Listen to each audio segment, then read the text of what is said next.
Hi, this is Lara at Elliott Wave Stock Market with an updated Apple analysis for you for the trading session dated Thursday 21st of February. I'm just going to go over daily and hourly charts today. This is my main wave count in the analysis with the text and charts on my website linked to here. You'll find my monthly charts and my alternate daily wave count. I'm just going to go over the main wave count because the alternate is also still expecting downwards movement. It's just the targets that are different. So if we're in a new downwards trend at supercycle degree for a second wave, we're still probably within cycle wave A. My main wave count sees a big zigzag unfolding, which means the A wave should subdivide into a 5-wave structure at primary degree. So we've probably got primary 1 and 2 complete here, and primary 3 is probably extending. At 272 it would reach 1.618, the length of primary wave 1. Within primary 3 we probably have 1, 2, and the third wave in the middle is probably extending. I've changed this part of my analysis. I've moved everything down 1 degree, because if this was 3, 4 intermediate, it doesn't agree with MACD. And the most commonly extended wave is a third wave, so that's probably what's happening. So within intermediate wave 3, we have minor 1 and 2 complete. Minor 3 will reach equality with 1 at 365. We'll then have a fourth wave, a further fifth wave down to end intermediate 3, which will reach 2.618, the length of intermediate 1, at 356. At that stage, we'll have another bigger fourth wave correction lasting a couple of weeks to a month, and then more downwards movement to end primary wave 3 at our target 272. When that's done, we'll have a bigger, longer lasting fourth wave correction, maybe for a couple of months, which can't move back into primary wave 1 price territory. The main wave count is invalidated at that stage with movement above 505.75. And that's the price point that differentiates this main wave count with the alternate. Once we have this impulse down here complete, my alternate expects price movement above this point.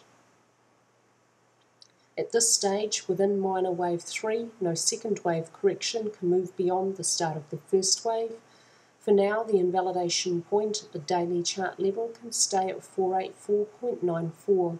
Let's have a look at the structure for this week. On the hourly chart, where the high for blue or minor wave 2 up here is this point up here.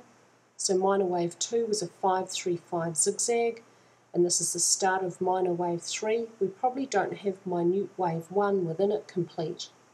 Within it we have minuet 1, 2 and 3 probably complete, and when we use Elliott's channeling technique to draw a channel around the last few days from the low of 1 to the low of 3, with a copy on the high of 2, apart from an overshoot here and a small breach here, it's mostly contained within this, and the fourth wave is contained within it, so it's a nice completed flat correction. The rest probably over here. We're probably going to continue to see downwards movement for the next couple of days or so. The target at this stage is 428, where wave 5, minuet wave 5, would reach equality in length with minuet wave 1. If this fourth wave at green or minuet degree is incomplete, if it moves further sideways as a double flat or a double combination, maybe even an expanding triangle, but that's unlikely. If it did move further sideways, it shouldn't move into wave 1 price territory. At the hourly chart level, the wave count is invalidated with movement above 463.22. When we have the end of minute wave 1, the invalidation point must move right up to the start at the end of blue 2 up here, and we'll expect a longer lasting second wave correction, which can't move beyond the start of the first wave, and that will probably only take a few days to unfold. After that, we'll move into some more stronger downwards movement, and when we get into the third wave at minute degree, MACD should show us that momentum to the downside is increasing.